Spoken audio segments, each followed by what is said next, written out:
और सबसे बड़ा प्रमाण ये था, जो सुधन्वा राजा थे उनकी खोज बहुत आवश्यक थी, क्योंकि शंकराचार्य जी ने अपने मठामनाय महानुशासनम में कहा है कि राजा सुधन्वा के उत्सुकता की शांति के लिए हमारे जो पीठ पर शंकराचार्य बैठेंगे वो छत्र चामर सिंहासन और इंद्र के समान जैसे राजा उपचार धारण करते हैं वो धारण करेंगे, क्योंकि सुधन्वा ने ये हमसे कहा है कि महाराज जी आपके लोग धारण करें। तो वो चार ये सब दिए थे, मुकुट उकुट सब दिए थे, तो उन्होंने आदेश किया, इसलिए वहां सुधन्वा का नाम लिखा। और उन्होंने ये भी वहां लिखा है कि मैं सुधन्वा और अन्य बाद में आने वाले राजाओं को आदेश देता हूं कि धर्म का ऐसे ही पालन करें। अब सुधन्वा की खोज हमने शुरू की, तो बूंदी का जो ग्रंथवंश सुभास्कर है वहां पर जो है वो सुधन्वा जो है राजा चाहमान जो चौहान वंश के संस्थापक थे उनसे 6वीं पीढ़ी में आते हैं।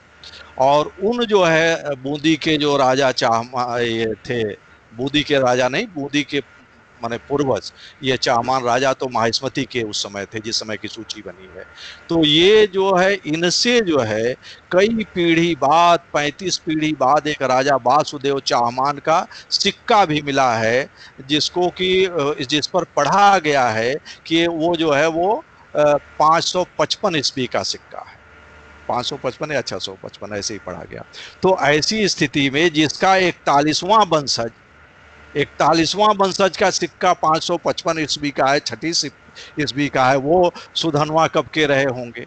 और उन सुधन्वा का उल्लेख मेवाड़ के मेवाड़ का जो इतिहास ग्रंथ है वीर विनोद, जिसको कि महाराणा सज्जन सिंह के दरबारी जो है इतिहासकार श्यामल दास जी ने लिखा था, 1886 में प्रकाशित हुआ था, उसमें जो है उन्होंने चाहमान से लेकर के वासुदेव तक की सूची दी है, जिसमें 41 राजाओं के नाम।